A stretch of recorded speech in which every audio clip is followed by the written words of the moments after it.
დღეს მთლიანად ეს დღეები კახეთში განსაკუთრებული არის, როდესაც მოსავალის დაბინავებასთან ერთად ზეიმობს მთელი კახეთი, ისევე როგორც მთელი საქართველო შემოდგომის განსაკუთრებულ დღეებს.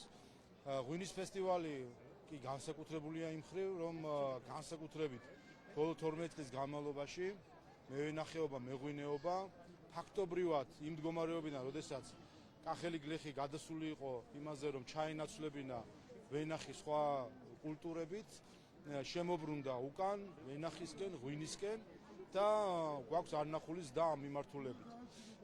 ჩვენ თუ ქონდა მანამდე 50,000 ტონა მოსავალი, წელს იცით რომ 300,000 ტონა არის ხურძნის მოსავალი, გაიუქსმაგებული არის მოსავლიანობა, იმიტომ რომ გაშენდა ვენახები. ჩვენ თუ ქონდა სადღაც 65 მილიონი დოლარის ექსპორტი, წელს უკვე ჩარშან 260 მილიონი იყო და 2028 წლისთვის 500 მილიონი დოლარი გახდება ექსპორტი.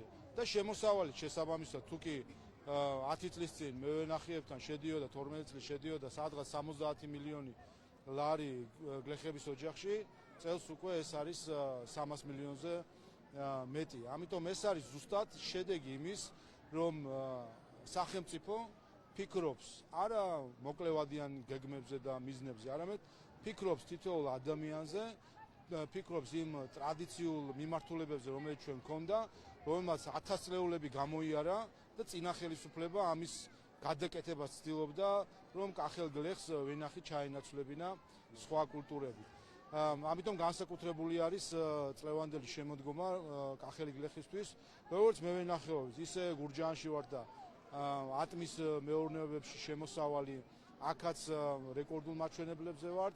სამაცივრო მეურნეობები, რომელიც შეიქმნა იმისთვის, რომ შემდეგ ეს პროდუქცია შენახული იყოს და გლეხმა კიდევ უფრო ძვირად შეძლოს მისი გაყიდვა. ასე რომ ეს არის შედეგები და ეს არის ზუსტად მიზნები, რომელიც ჩვენ დასახული გვაქვს მომავალი 4 წლისთვის. ეუთოოდირის დასკვნაზე მინდა კითხოთ ბატონო შალვა, თუ გაეცანით ეუთოოდირის დასკვნას, ეუთოოდირის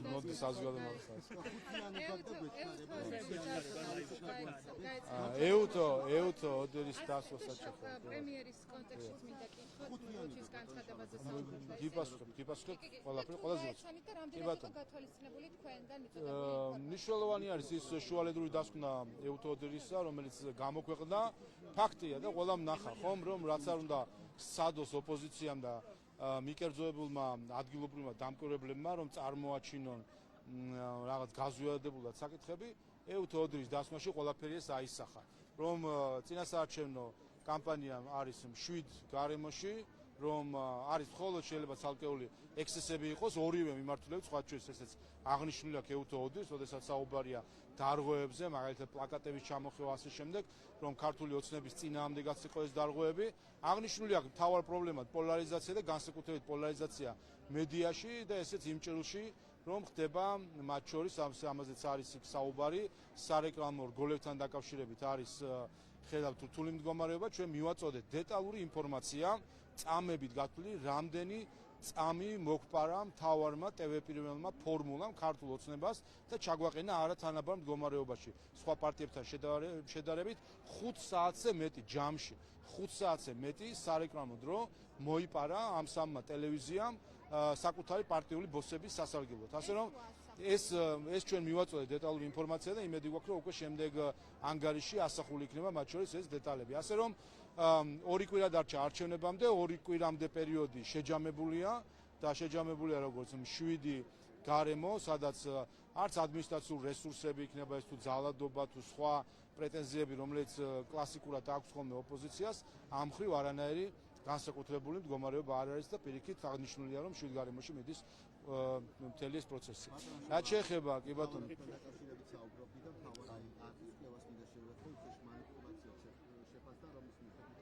ბარიერის გადალახვის პრობლემის მქონე ოპოზიციური პარტიები ამ კვლევის მიხედვით ბარიერს ლახავენ. რამდენად შესაძლებელია გახარიასა და ხაზარაძის პარტიებმა რეალურად გადალახონ ბარიერი? ჩვენ განსაკუთრებული მდგომარეობა გვაქვს ახლა, რომ არც კი გვიცეს ფაქტობრივად ამ ეგრეთ წოდებულ კვლევებზე საუბარი და მათი უარყოფა თავად ოპოზიცია ერთმანეთს ამხელს.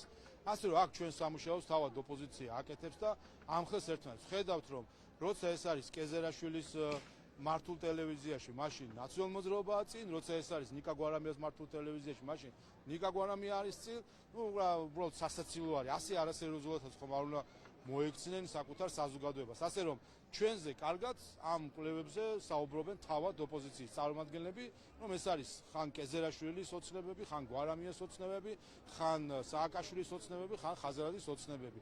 ეს ოცნებები დარჩებათ მათ უკან 26 ოქტომბერს, როდესაც ქართველი ხალხი უკვე მერამდენეჯერ რეალობის სარკეში ჩაახედებს მთლიანად ოპოზიციას. გახარიას პარტიას პოვებენ წევრები, ამის მიზეზი კი არის იდეოლოგიურად ნაციონალურ მოძრაობასთან არიან. რას ფიქრობთ თქვენ გახარიას პარტიის დატოვება, რას უნდა ნიშნავს?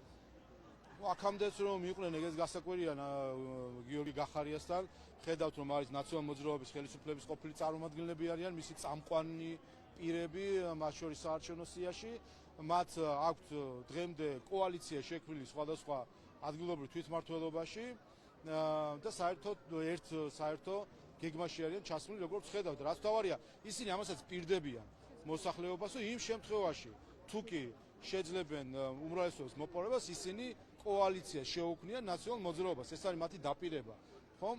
და როდესაც შენი საარჩევნო სია დაკომპლექტებული გაქვს ნაციონალ მოძრაობის წამყვანი კადრებით, როდესაც შეკრული გაქვს კოალიცია დღეს უკვე საკრებულოებში ნაციონალ მოძრაობასა და შენი დაპირება არის რომ შექმნი კოალიციურ მთავრობას ნაციონალ მოძრაობასთან ერთად, ახლა გასაგებია რომ იქ თუ კიდევ ვინმეს რაიმე ეჭვი ქონდა გახარიასთან დაკავშირებით, სასწრაფოდ უნდა გაეცალოს ამ მდგომარეობას, ვინაიდან ესა ჩვეულებრივი ნაციონალ მოძრაობის პროექტი ქართული საზოგადოებისთვის თვალის ასახვევი. ხეთრაშვილის საქმეზე მიდაკითხოთ სააკაშვილის გვარიც ფიგურებს ამ საკითხში და დღეს პრემიერმა ისაუბრა, რას უნდა ნიშნავდეს მისი საქართველოს შემოსვლა და რას უნდა ველოდოთ ზოგადად არჩევნებში. ოპოზიციაზეც ისაუბრა პრემიერმა და თქვა, რომ არის გარკვეული პროვოკაციები მოსალოდნელი, თუმცა ოპოზიცია ამბობს, რომ სათავისოდ იყენებს ხელისუფლება ამ ფაქტებს. ყველა შევახსენებ, რომ ადამიანის ამ ადამიანის წინააღმდეგ 18 წლიანი სასჯელი აქვს გამოტანილი სასამართლოს. და ეს ადამიანი ტყე-ტყე შემოვიდა, აპირებდა შემოსვლა საქართველოში და აქაც იმარჯვა ჩვენმა უსაფრთხოების სისტემამ და სასაზღვრო პოლიციამ და დააკავეს ის.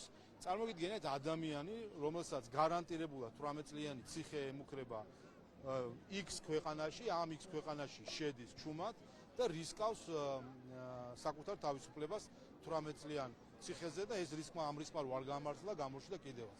ესე იგი რაღაცად უღირდა ეს რისკი, იმდენად ასე ვთქვათ, იმდენად ან მასზე იყო ასე ვთქვათ, რაღაც გარიგება ან დავალება, რომ უღირდა 18 წლიან ციხეს და ნუ ესეც არის ახლა და დავით ნახეთ ჩვენ რომ პირველი ჩვენება მან უკვე მისცა, რომ თავის დროზე არჩევნებამდე 3 წლით ადრე, როდესაც მოხდა თავდასხმა ერთ-ერთ პოლიტიკოსზე, რომ ამ პოლიტიკოსზე თვალთვალი მას ნაბრძანები ჰქონდა მიხეილ სააკაშვილისგან და კიდევ ერთხელ კრიმინალურ ისტორიაში გამოჩნდა გია ლორთქიფანიძე, როგორც ჩანს, ასეთი ბნელი საქმეების მთავარი დამგეგმავი საქართველოში არის უკრაინის დაზვერვის ხელმძღვანელის მოადგილე, ну საერთოდ კატასტროფაა, ხო საუბრობთ ჩვენ მეგობრობაზე, დახმარებაზე, გვერდში დგომაზე და უკრაინის ხელისუფლების წარმომადგენლები ყოველ რა ვიცი რაღაც პერიოდულობით აღმოაჩენთ ხოლმე რომ ჩართული არიან თურმე საქართველოს დესტაბილიზაციაში. უბრალოდ სირცხვილია საერთოდ ეს მდგომარეობა. ამიტომ ნახოთ რას აჩვენებს შემდეგი გამოძიება, ჩვენ რა თქმა უნდა რაღაცები შეიძლება მხოლოდ ვივარაუდოთ, თუმცა მნიშვნელოვანი გამოძიება დააწყოს. ცესკოს თანამშრომლებს ეცალათ როდესაც 59.5%-ია თქვენს კვლევასა და რეიტინგის შესაბამისად, რას ეყრდნობით, როდესაც ამის იქცევ ლაპარაკობთ, მაშინ, როდესაც აი მაგალითისთვის გეტყვით თქვენი სიის მერვე ნომერმა, თვითონ სცადა რომ კვლევა ჩაეტარებინა და მე იძულებული გახდა იმდენად დაბალი რეიტინგი იყო ოცნებასთან მიმართებაში, რომ მოუწია Facebook პოსტის წაშლა. რას ეყრდნობით, ბატონშალო, როცა სამხელად ციფრებზე ლაპარაკობთ და ნიშნავს თუ არა ეს იმას, რომ ქართულ ოცნებას სწორედ გადაწყვეტილებს, რომ 60%-მდე დაიწეროს არჩევნების დასასრულს. ჩვენ ვეყრდნობით ყველაფერთან ერთად და კვლევებთან ერთად, ვეყრდნობით მათ შორის გამოცდილებას. თქვენ გახსოვთ 2020 წელს გიორგი ვაშაძე როგორ ემზადებოდა პრემიერ-მინისტრობისთვის. თავისი ტრიბუნით დადიოდა და უნდა პრემიერ-მინისტრი გამხდარიყო და ბოლოს მიიღო ვარცხლების 3%. თქვენ გახსოვთ ხაზარაძე როგორ ემზადებოდა იმისთვის, რომ მოსულიყო ხელისუფლებაში და თავისი ვალები ჩამოეწერა, იმიტომ რომ ამისთვის ჭირდება მას ხელისუფლება და როგორ მიიღო მან 3%. ასე რომ ამასაც ხო უყურებთ საერთო ჯამში. ბაქიბუქობენ ყოველ ჯერზე და ყოველ ჯერზე ხედავთ რა არის მათი რეალური შედეგი. რაც შეეხება ქართულ ოცნებას, ყოველ ჯერზე რამდენჯერაც ვთქვით თუ რა იყო ჩვენი მოლოდინი მანდატების მიმართებით, ყოველ ჯერზე ეს გამართა და ზუსტად ამ მოლოდინით შევდივართ ჩვენ ამ არჩევნებში. ერთი და მეორე, როგორ შეიძლება ქართულ ხალხზე გქონდეს ისეთი წარმოდგენა, რომ ხარს დაუჭერენ იმ პარტიათა ჯგუფს, რომელიც ამბობენ, რომ არა ქართული ხალხის ინტერესები, არამედ უცხოეთის ინტერესებით იმოქმედებენ, რასაც ეთქვიან გარედან, ვინც არ უნდა უთხრას ევროპა რო იყოს, ამერიკის შეერთებული, ვინც არ უნდა იყოს, როგორ შეიძლება იძახდნენ, რომ გინდა ქვეყნის სათავეში მოსვლა და ეუბნებოდნენ, რომ უცხო ქვეყნის ნათქვამზე იმოქმედებ. ასე რომ ეს არის ჩვენი მოლოდინი. ცესკოს თანამშრომლებზე ზეწოლაზე ბატონო შაბა ცესკოს თანამშრომლებზე ზეწოლაზე გიორგი კალენდარიშვილმა განცხადება გავრცელა, სადაც ამბობს, რომ ზოგადად ამ ზეწოლა ცესკოს თანამშრომლებზე, იმიტომ რომ ურეკავი ნაშანტაჟებენ და იუბნებიან, რომ მათ უნდა გაყროს სამსახურები. ხო, ნუ ეს არის ძალიან შემაშფოთებელი ფაქტი, მნიშვნელოვანია რომ ამითი დაინტერესდნენ მათ შორის სამართალდამცავი ორგანოები, ვინაიდან ეს არის ზეწოლა საარჩევნო ადმინისტრაციის წარმომადგენლებზე, მაგრამ ეს ახალი ხომ არ არის, გაიხსენეთ 2020 წელი არჩევნების წინას და არჩევნების შემდეგ. როგორი ზეწოლა იყო მაშინ ცესკოზე, მათ შორის მაშინდელ ცესკოს თავმჯდომარეზე, ქალბატონ ჟვანიაზე, იყო პირდაპირ როგორც ფარული, ისე ღია ბულინგი მის წინააღმდეგ. ასე რომ ეს არის ახლა ოპოზიციის სტილი, ეს არის რომ ადამიანებზე კონდეს ზეწოლა, ამიტომ მნიშვნელოვანი არის ერთი მხრივ, კარგია რომ ეს გასაჯაროვდა და ყველაზე კარგი წამალი არის ამ ყველა ამ ფაქტის გასაჯაროება, ყველა უნდა იქნას ხილებული თუ კი ასეთი ზეწოლა ხდება.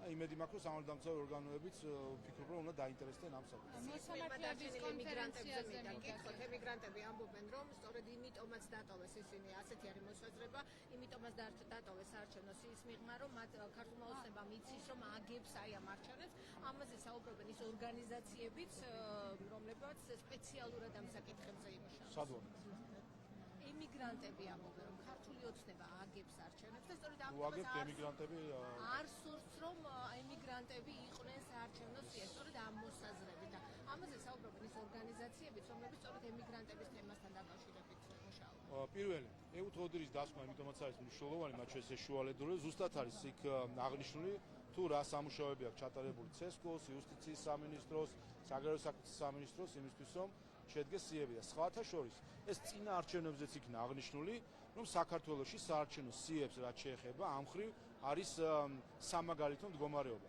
და ამ შუალედურ დასკვნაშიც აღნიშნულია ცესკოს მუშაობა ამ მხრივ პოზიტიურად შეფასებული. ასე რომ ყველა სხვა ასეთი მიდგომა არის, რა თქმა უნდა, სპეკულაცია. რაც შეეხება ოპოზიციის ასე ვთქვათ ამ ნარატივს, აი ყველაფერს თავი დავანებოთ. აი რა დღირს ის პოლიტიკური პარტია რომელიც ამით გამოდის რომ ამბობს, მას იმედი არ აქვს, რომ საქართველოში მცხოვრები, საქართველოს მოქალაქეები მას ხარს დაუჭერენ და ფიქრობს, რომ ქვეყნის გარეთ მცხოვრები მოქალაქეები ხარს დაუჭერენ.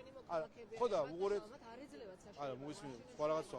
უყურეთ, ისინი ამით ამბობენ, რომ ქვეყნის გარეთ მცხოვრებ მოსახლეობაში, მოქალაქეებში უფრო მაღალი მხარდაჭერა ვიდრე საქართველოს ტერიტორიაზე მცხოვრებ მოქალაქეებში. ხო, ამით ხო ისინი ჩვეულებრივად სეგრეგაციას აკეთებენ, ორი სახის ქართველებზე საუბრობენ, ერთი რომლებიც საქართველოში ცხოვრობენ და მეორე რომელიც საქართველოს გარეთ ცხოვრობენ. ეს არის მათი დამოკიდებულება, რომ ყოფენ ქართულ საზოგადოებას ორ ჯგუფად, ეს ხო აი ესეც ხო თავისთავად უკვე დამამცირებელია ნებისმიერ საქართველოს მოქალაქისთვის. რაც შეეხება არა ფაქტი, არანაირი ფაქტი,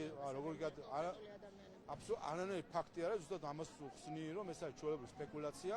ცესკოს ცეთავის საარჩევნო კომისიის მიერ სიების დაკომპლექტებაზე პოზიტიურად არის შეფასებული ეუთოდრის მხრიდან, მათ შორის მე რამდენადაც ხვდები რეკორდული რაოდენობით უბნები იხსნება ქვეყნის გარეთ და არსებობს კანონმდებლობა და რომლის მიხედვითაც ხდება უბნების გახსნა, ზუსტად ამ კანონმდებლობით ხდება უბნების გახსნა. დღეს მოსამართლეების კონფერენცია გაიმართა გამართა და პრემიერმაც გააკეთა მართლობის შესახებ საქართველოში მართლობის შესახებ კომენტარი იქ აღნიშნა რომ მოსამართლეების ზეწოლის მიუხედავად საქართველოში მოსამართლეების მიღებული გადაწყვეტილებები ძირითადად დარჩა სტრასბურგის მიერ ძალაში. აი მართლობის შესახებ და ამ კონფერენციის მიმართულებით გავაკეთოთ. ორი რამეა მნიშვნელოვანი და რაც ვისწავლეთ ეს ბოლო წლებია ხომ ფაქტები და აღქმები. ჩვენ აქამდე ვცდილობდნენ ოპონენტები და მათ შორის ზოგიერთი უცხოელი ოპონენტი რომ აღქმებით ესაუბრათ ჩვენთან და ეთქვათ რომ ასეთი აღქმა არის რომ თითქოს ქართული მართლმსაჯულება არ არის სამართლიანი. ჩვენ ამას ყოველ ჯერზე უპირისპირებდით ფაქტებს. მოყავდა ის საქმეები, რომელზეც იყო პანიკა ხოლმე აწეხილი, რუსთავიორის საქმე, მელიას საქმე, გვარამიას საქმე, მერაბიშვილის საქმე, ყველა ეს საქმეები, რომელზეც საბოლოო ჯამში აღმოჩნდა, რომ ქართული მართლმსაჯულება იყო მართალი და ვინც მას აბრალებდა არასამართლიანობას, იყო მტყუარი, სტრასბურგმა დაადგინა. ახლა კი უკვე ამ კვლევამ გვაჩვენა, რომ თურმე აღქმებშიც გვატყუებდნენ ჩვენი ოპონენტები ქვეყნის შიგნიდან თუ გარედან. აღმოჩნდა, რომ რაც შეეხება მოსახლეობის აღქმებს, როგორ ხედავს ის სასამართლო სისტემას და მართლმსაჯულებას, აღმოჩნდა და აჩვენა ამ კვლევამ, რომ საქართველოს მოქალაქეები, ვისაც ემსახურება ეს სასამართლო, ფიქრობენ, რომ ეს არის სამართლიანი სასამართლო. ეს სასამართლო ემსახურება საქართველოს მოქალაქეებს უპირველეს ყოვლისა, აკმაყოფ პირებს და არ ემსახურება ადამიანებს, რომელსაც არანაირი შეხება საქართველოსთან არ აქვს, ხომ? ამიტომ ამანაც კიდე ერთხელ აჩვენა, როგორც ფაქტებით, ისე აღქმებით, ქართული მართლმსაჯულება არის ერთ-ერთი წამყვანი მათ შორის, თუ შევადარებთ კანდიდატ ქვეყნებს და ზოგიერთ ევროკავშირის ზოგიერთ წევრ ქვეყანას. ასე რომ, აქაც მნიშვნელოვანია ხა მოვიცნოთ რეაქციები იმ უცხოელი აქტორებისგან მათ შორის, რომლებიც წლებია ცრუ ბრალდებებს უყენებენ ჩვენ მართლმსაჯულებას და შესაბამისი ადეკვატური ანალიზი გააკეთონ ამ შედეგებს. ბატონო შალვა პრეზიდენტმა და ოპოზიციის გაერთიანება მისი მიზანიც იქნება მონიტორინგი არჩევნების. რას ნიშნავს ეს ხო არ არის ხარდაჭერა ოპოზიციის და არ ღოს თუ არა ამით კონსტიტუციის? ასევე მინდა კითხოთ ცალკე რა პერსპექტივა აქვს სალომე ზურაბიშვილის ერთგულ გაერთიანებულ ოპოზიციას და ასევე ოპოზიციაში იყო საუბარი სალომეს პრემიერობის კანდიდატად დაყენებაზე მათი ამ ხარტიის რაც შეეხება ქაბატონის სალომეს განცხადებას 26 ოქტომბერს შტაბის გახსნასთან დაკავშირებით, ახლა წარმოიდგინეთ მე რომ გავაკეთო განცხადება, რომ საქართველოს პარლამენტში მექნება ქართული ოცნების შტაბი 26 ოქტომბერს. პრემიერ-მინისტრმა რომ გააკეთოს განცხადება, რომ მთავრობის კანცელარიაში 26 ოქტომბერს დილის 9 საათიდან იმუშავებს შტაბი ქართული ოცნების. აი წარმოგიდგენთ ქალაქის მერმა რო განაცხადოს, რომ იქნება შტაბი დილიდან იქ შექმნილი. წარმოგიდგენიათ რა წივილ-კივილი ექნებათ ეგრეთ წოდებულ ადგილობრივ დამოუკიდებელ დამკვირვებლებს ადმინისტრაციული რესურსის გამოყენებასთან დაკავშირებით. აი ეს არის ჩვეულებრივი სახელმძღვანელო მაგალითი, შესაყვანი ალბათ დამკვირვებლებისთვის, რომ სახელმძღვანელო მაგალითი ადმინისტრაციული რესურსის გამოყენებისა. მინიმუმ. იმიტომ რომ ხდება სახელმწიფო რესურსის გამოყენება, შენობა, ყველაფერი რაც მის ლოჯისტიკასთან არის დაკავშირებული, გამოყენება პარტიული მიზნებისთვის. თან მან განაცხადა, რომ უნდა გამარჯვება იზეიმოს იქ, ან უნდა იზეიმოს თავისი ფლანგის გამარჯვება, არა ქვეყნის გამარჯვება, არა რომელიმე ნებისმიერი პარტიის გამარჯვება, არამედ მისი ფლანგის გამარჯვება. ჩვეულები ეს ერთი ადმინისტრაციული რესურსი მინიმუმ, ხო, რაც შეიძლება თქვა. და ამის იქით უკვე არის, რა თქმა უნდა, კონსტიტუციის დარღვევა, რომელიც არ ვიცი ხა, ყველას ხომ ახსოვს, ყველამ ხო იცის, როგორი პრეზიდენტის ინსტიტუტის შექმნა გვინდოდა ჩვენ მათ შორის 2017 წლის ცვლილებებით კონსტიტუციის. ეს არის ზეპარტიული, აპოლიტიკური, არაპარტიული პრეზიდენტი. და რა შეგვჭა ხელში? შეგვჭა ნაციონალური მოძრაობის პრეზიდენტი საბოლოო ჯამში და ესეც რა თქმა უნდა ამ ხრივ ეს არის კონსტიტუციის დარღვევა, თუმცა კიდევ ერთხელ ქალბატონი სალომე კონსტიტუციის დარღვევის რეციდივისტად იქცა, აქ გასაკვირი არაფერი არ არის, ამიტომაც არის ახლა ინიცირებული იმპიჩმენტის პროცესი. რაც შეეხება პერსპექტივები ხა როგორც 12 წელი რა პერსპექტივების ჰქონდათ, ახლა რატო უნდა მომატებოდა? პირიქით ყოველ ჯერზე აჩვენებენ ერთ რამს, აი ყველაფერს რომ თავი დავანებოთ, რომ აჩვენებენ რომ ამ ქვეყანაში არის ერთი პოლიტიკური ძალა, რომელსაც აქვს უნარი საქართველოს ინტერესების დათმობის გარეშე იმოძრაოს ევროკავშირისკენ, აქვს უნარი რომ საქართველოს ინტერესების დათმობის გარეშე გააძლიეროს საქართველოს ეკონომიკა და გააძლიეროს საქართველოს ინსტიტუტები. ყველა სხვის გზა ევროპაში მიდის ჩვენი ღირებულებების გადაშლით და უარყოფით, მიდის ჩვენი ეკონომიკური ინტერესების დათმობით, იმიტომ რომ სანქციების შემოღებას ითხოვენ, მიდის ჩვენი უსაფრთხოების ინტერესების დათმობით, იმიტომ რომ რუსეთთან ესკალაციისთვის მზად არიან ოღონდ ევროპაში მიიღოს. ამიტომ არის ორი ფლანგი სინამდვილეში. ერთი ფლანგი ამბობს, რომ ოღონდ ევროკავშირში რაღაცა წისვლა კონდეს და ვთმობთ ჩვენს ღირებულებებსაც, ვრისკავთ ჩვენს ეკონომიკას და ვრისკავთ ჩვენს უსაფრთხოებას, ოღონდ ევროპაში რაღაც წისვლა კონდეს და ეს ქართული ოცნება, რომელიც ამბობს, რომ ჩვენი ღირებულებებით, ჩვენი კეთილდღეობით, ეკონომიკური წესრიგით და ჩვენი მშვიდობით, ანუ უსაფრთხოებით ვივლით წინ ევროპისკენ და აჩვენა ქართულმა ოცნებამ, რომ ეს შეუძლია. იმიტომ ჩვენ 2022 წლის ივნისში უარი გითხრეს კანდიდატის სტატუსზე. ზუსტად იმიტომ, რომ არ დავთმეთ ჩვენი ეკონომიკური ინტერესები და უსაფრთხოების ინტერესები და ნახა ამ დღეებში, რომ რას ითხოვდნენ სინამდვილეში ჩვენგან კანდიდატის სტატუსის სანაცვლოდ ითხოვდნენ რუსეთისთვის სანქციის დაწესებას. ზუსტად ეს საუბრები მიდიოდა მაშინ გამალებით ყველა კაბინეტში, რომ სანქციები დაგვეწესებინა რუსეთისთვის და რახან არ დაუწესეთ, იმიტომაც ვერ მივიღეთ კანდიდატის სტატუსი. ვერ მივიღეთ, მაგრამ საბოლოო ჯამში დავარწმუნეთ ევროკავშირი, რომ ამ მოთხოვნების გარეშეც ქართველი ხალხი და ჩვენი ქვეყანა უნდა წავიდეს წინ ევროპისკენ. ასე ზუსტად ასე წავიყვანთ წინ ევროპისკენ საქართველოს, ისე რომ არ დავთმოთ ჩვენს ღირებულებებს, არ დავთმოთ ჩვენ ეკონომიკურ ინტერესებს, არ დავთმოთ ჩვენ უსაფრთხოების ინტერესებს. როგორც პრემიერ